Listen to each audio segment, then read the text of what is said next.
നിന്റെ ഒരു S R നാക്കെടുത്ത 400 പ്രാവശ്യം S R S R S R. എനിക്ക് നാണമായിപ്പോയി.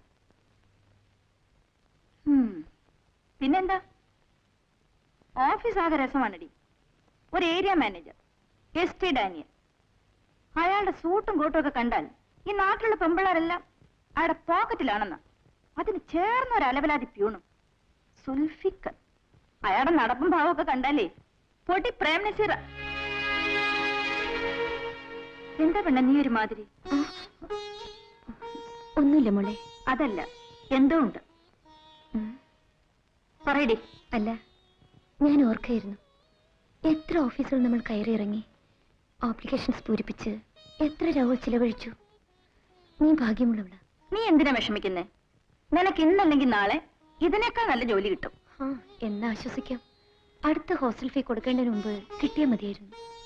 ഞാനുള്ളപ്പോ നീ എന്തിനാ വിഷമിക്കുന്നേ? ഇതുവരെ വസുമതിയായിരുന്നു, അവള് പോയി. ഇപ്പൊ നീ. പെണ്ണെ, എത്ര നാളെന്ന് വെച്ചാ ഈ ചക്കാത്ത്? എന്നോട് വാങ്ങിയ ചക്കാത്താവും മുടി. എന്റെ പൊന്നു മോളെ, ജോലി ചെയ്യാതെ ആരോട് വാങ്ങിയാലും ചക്കാത്ത് ചക്കാത്ത് തന്നെ. നീ എഴുന്നേറ്റേ. നിന്റെ ഒരു ഫിലോസഫി. നീ പോയി കുളിച്ച് പൊട്ട് തൊട്ട് മിടുക്കിയാവും. ഇത്ര പെട്ടെന്ന് നിനക്ക് എങ്ങനെ ഇങ്ങനെ സ്നേഹിക്കാൻ കഴിയുന്നു? എനിക്ക് ആരെങ്കിലും വേണ്ടടി സ്നേഹിക്കാൻ.